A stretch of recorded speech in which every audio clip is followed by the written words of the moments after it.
Alors moi je vous avais parlé l'autre jour qu'on allait se lancer avec 7 collègues dans un projet de méthanisation collective. Et aujourd'hui on va voir, déjà je vais vous expliquer globalement à quoi ça ressemble. Alors je ne peux pas me déplacer dans une unité de méthanisation pour faire une visite, mais je vais vous expliquer, ça va le faire, on va y arriver. Et je vais vous expliquer pourquoi je me lance dans ce projet avec les collègues et pourquoi et ce que ça va avoir comme incidence sur la ferme, si elles sont positives ou négatives. C'est parti. Alors une unité de méthanisation, ça se présente comment? Ça se présente avec, je vous mets une photo déjà pour que vous voyez l'ensemble.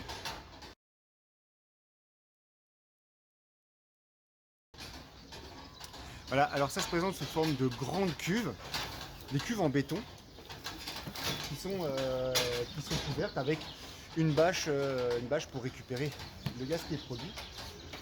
Alors on va introduire dans ces grandes cuves des effluents, c'est-à-dire du fumier, du lisier. Alors pour notre groupe, ça va être le fumier de mes vaches, le lisier de mes vaches, ceux des vaches d'un collègue, et du fumier de volaille d'autres collègues qui sont avec nous. Et des matières végétales. Des matières végétales qui peuvent être de la paille, qui peuvent être des couverts, on va aller voir tout à l'heure à quoi ça ressemble. Qui peuvent être aussi, et là pour le coup c'est très limité, des cultures qui sont spécifiques pour cultiver spécifiquement pour mettre dans les digesteurs. Donc en fait il y a une grande crémie dans laquelle on va rentrer le fumier, les matières végétales, et c'est introduit petit à petit dans une grande cuve qu'on appelle un digesteur. Une grande cuve qui est chauffée et hermétiquement close.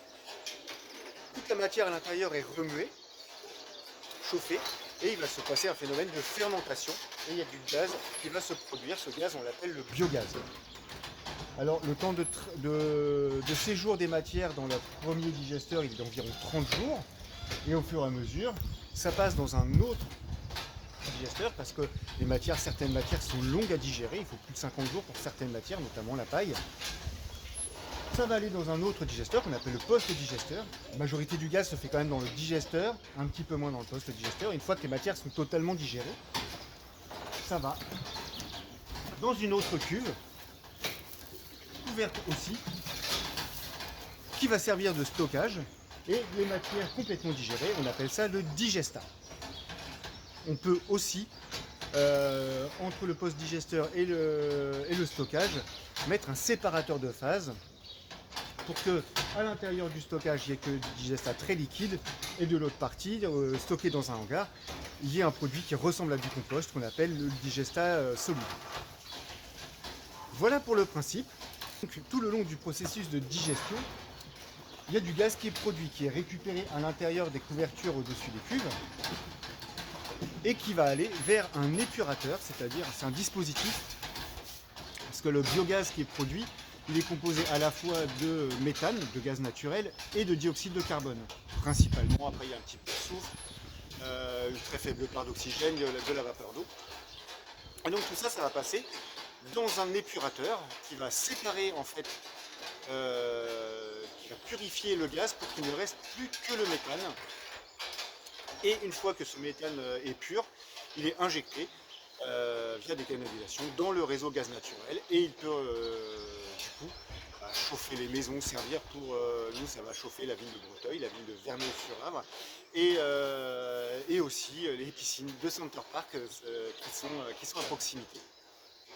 Donc voilà, c'est une énergie complètement renouvelable et qui sert pour les utilisations du gaz et ça évite d'importer du gaz de Russie par exemple.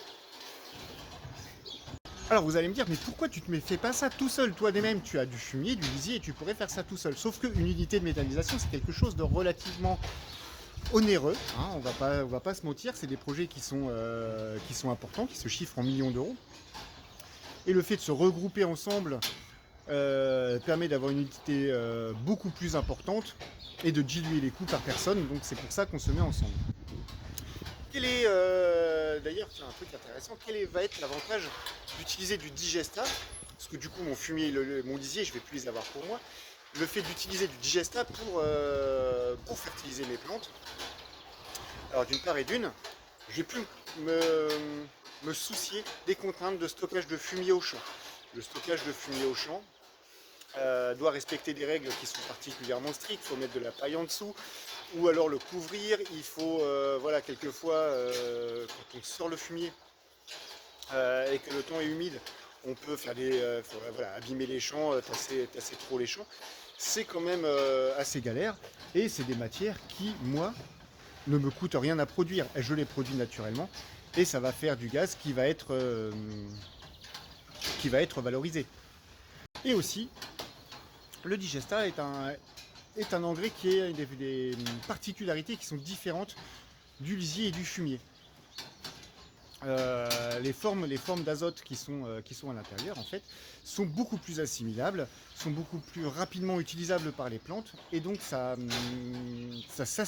s'apparente à un engrais chimique. Ça a l'efficacité assez similaire à celle d'un engrais chimique, donc c'est plus efficace et il y a moins de pertes par volatilisation. Je ne sais pas si vous vous rappelez, mais il y a quelques années j'avais fait un test d'épandage par pendillard pour mon lisier. Et ça avait à peu près fonctionné, mais là je ne l'ai pas remis en place parce que mon lisier est quand même naturellement trop épais pour aller dans les pendillards. Donc je reste avec un épandage par bus palette qui occasionne une pollution, car bon, ça génère du protoxyde d'azote libéré dans l'atmosphère. Et le digesta que l'on va récupérer après la méthanisation, ce digesta, il est très fluide, il peut tout à fait passer par pendillard ou par enfouisseur, qui est un système encore meilleur, et donc limiter totalement la production de protoxyde d'azote par mon lisier. Donc c'est très favorable pour l'environnement. Et ensuite, on va aller dans un champ et je vais vous raconter en quoi ça va être positif aussi pour moi sur la gestion fourragère. J'avais oublié de vous en parler, mais quand j'ai parlé de matière végétale qui rentre dans le processus de méthanisation, ça peut être toute matière végétale à part le bois parce que c'est pas digestible par le processus de méthanisation, mais toutes les matières végétales ou organiques tout simplement, ont un pouvoir de méthanisation et donc peuvent être utilisées. Et donc ça peut ouvrir la porte à tout ce qui est déchets, déchets végétaux, déchets organiques. Prenons par exemple les déchets de tonte. Et c'est vrai que c'est prévu qu'on travaille avec un paysagiste pour qu'il nous amène tous les déchets de tonte qui lui, ça va lui permettre de ne plus avoir à gérer ce stockage, cette gestion de déchets de tonte qui est un petit peu compliquée. Et pour nous, ça nous permet d'avoir des matières qui sont facilement accessibles. Et ça rend service complètement à la collectivité. On peut imaginer aussi méthaniser les fruits invendus des supermarchés. C'est quelque chose qui est tout à fait faisable, du moment qu'ils sont bien triés. On peut imaginer méthaniser les déchets de silo, c'est-à-dire que quand on va emmener ces céréales à la coopérative, il y a toujours des déchets qui restent parce que les céréales sont triées, choses comme ça. Ça, c'est des choses qui sont tout à fait entrables dans un processus de méthanisation. Et donc, aujourd'hui, pourquoi pas imaginer les déchets de cantine, les choses qui sont invendues pas consommées dans les cantines. Et ça, c'est quelque chose qui pourra, à terme, une fois que le tri sera correctement fait, rentrer dans les processus de méthanisation et donc rentrer dans un processus de recyclage et d'économie circulaire tout à fait vertueuse. Bon, j'espère qu'au niveau du son ça va passer, déjà que le téléphone il déconne vraiment au niveau du son. J'espère que ça va passer. Donc, est-ce que je vais fournir que mes effluents pour la méthanisation? Non, je vais aussi fournir des matières végétales et des cultures que je vais implanter pour la méthanisation. Et là, je vous vois venir. Vous allez vous dire, mais Antoine, ça fait 2 ans que tu nous parles de sécheresse où tu as à peine assez pour nourrir tes animaux. Et là, tu vas fournir des matières végétales pour la méthanisation, mais c'est pas cohérent. Et bien en fait, si. Parce que dans mon assolement, putain, il y a trop de vent, je vais me calmer, on va essayer de tourner. Donc, dans mon assolement, actuellement, je fais du blé qui est récolté fin juillet, début août. Et derrière, j'implante souvent un maïs en avril. Entre le mois d'août et le mois d'avril, il y a toute latitude pour faire pousser une plante fourragère comme le seigle fourrager qu'on voit ici.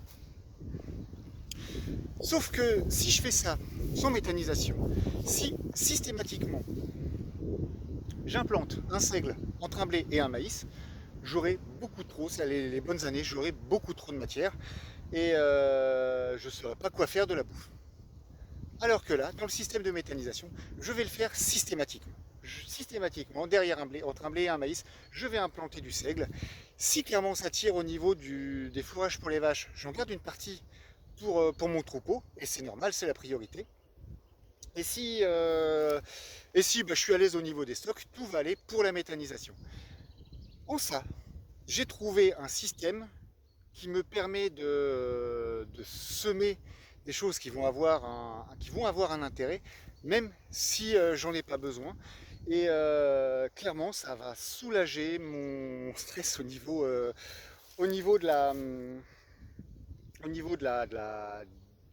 des apports en nourriture pour les vaches.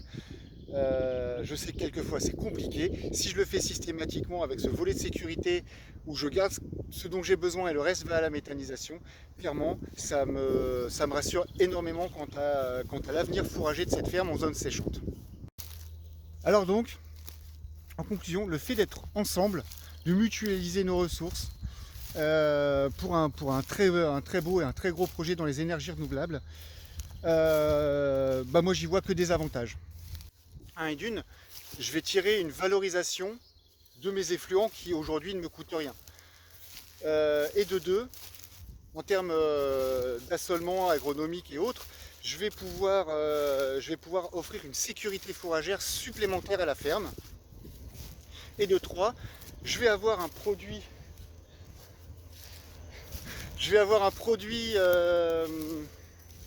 à épandre dans mes champs beaucoup plus efficace et utile pour mes plantes que le fumier et le lisier aujourd'hui.